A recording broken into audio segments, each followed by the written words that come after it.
everyone, welcome back to Reading with Riley.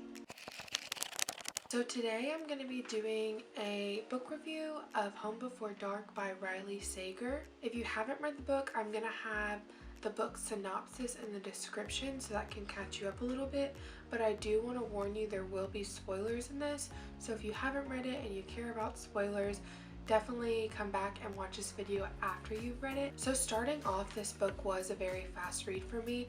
I think that I finished it in like 6 or 7 hours, so not a hard one, but I did enjoy it a lot. The first character that I want to touch on is the main character, Maggie Holt. Now I found her character super interesting.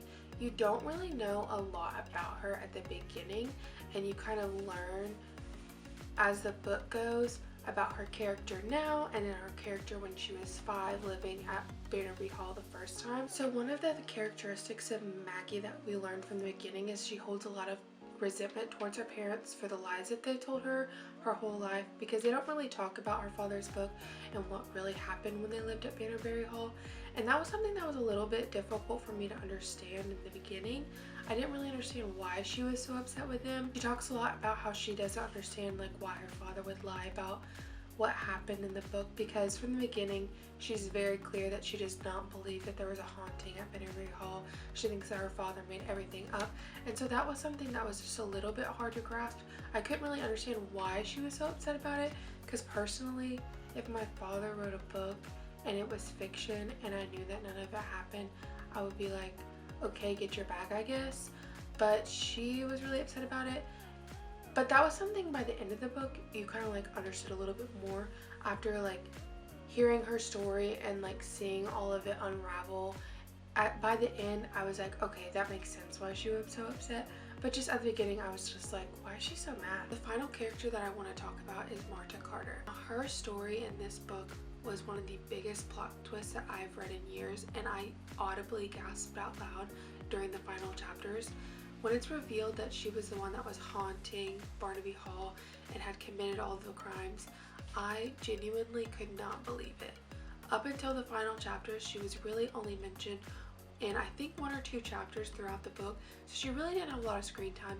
We really didn't know that much about her outside of what Ewan had found in the newspapers and like what her baseline story was, but we didn't know anything about her character really. I think that's why the plot twist was so successful, was because you really just like did not see any of it coming, and I really was so surprised by it, and I love this. Then after, when you look back, you get to put together all the puzzle pieces and you were like, oh my gosh, why did I not see that coming? So the biggest thing I want to talk about is my favorite part of the book, and it's the way it was written and the pacing.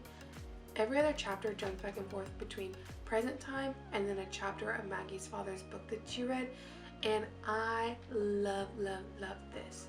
The experiences that Maggie has in Baneberry Hall are very parallel to the experiences that her father wrote about in the book, and so each chapter you're getting to see them go through the same things and experience the same things in the house with all the hauntings that are happening, and I really enjoyed this. It reminds me a lot of the way that Mary Kubica writes her books. I don't know if you've ever read any books by her, but she does the same thing where she switches perspectives every chapter, and I love this because it's kind of like 2 stories running parallel, and you think that they don't connect, but then at the end, in the final chapters, you realize that it was all connected and all the stories are puzzle pieces that fit together that makes the big story make sense. And that's something that I truly enjoyed with this book. The only con that I could see in this book is that it's less of a ghost story and more of a murder mystery. Going into this book, based on the synopsis and the cover, I thought that it was just gonna be a thriller ghost story, and it truly isn't. We find out by the end of the book that all of the ghosts are actually other characters, and Maggie, being so young, thought that they were ghosts, but they weren't.